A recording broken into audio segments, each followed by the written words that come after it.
নবীজির এক সাহাবী খেজুর বিক্রি করতেছে মদিনার বাজারে। নবীর সাহাবী, খবরদার বদ ধারণা কেউ করবেন না, নবীর সাহাবী খেজুর বেচতেছে। হঠাৎ এক মহিলা আসছে খেজুর কিনতে। তো মহিলা যখন খেজুর কিনতে আসছে, সুন্দরী রূপসী মহিলা, তখন পর্দার বিধান আসে নাই। তো উনি কয়, খেজুর কি আরো ভালো আছে? কয়, আছে ভালো খেজুর, কিন্তু এখানে নাই, পিছনের বারান্দায়, পিছনে আসেন। এই মহিলারে পড়ায় পিছনে নিয়ে গেছে। তার উদ্দেশ্য খারাপ, মতলব খারাপ, হাতটা ধরে বসছে। সাহাবী কিন্তু, নবীর সাহাবী কিন্তু কি ধরে ফেলছে? হাত ধরছে। হাত ধরার পরে দিলের মধ্যে আল্লাহর ভয় জায়গা গেছে, আল্লাহ আমি কামটা করলাম কি?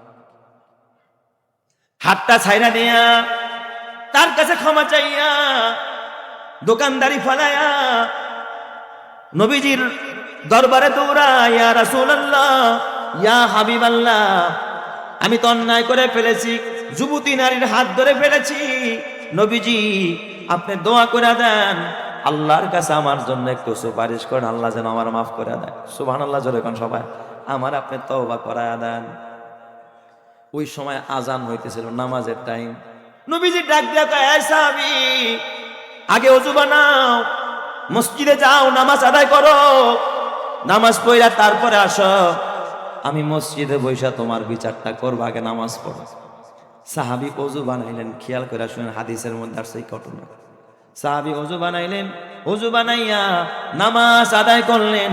নামাজ আদায় করে নবীজির কাছে যখন আসলেন, নবীজির কাছে আসার পরে নবীজি মুস্কি মুস্কি হাসতে যায়, সাহাবীর দিকে তাকায়া ডাক দেয়া বলে, সাহাবী, তুমি জানো না আমার আগেই তোমার এই ঘটনা আল্লাহর আদালতে পৌঁছায় গেছে।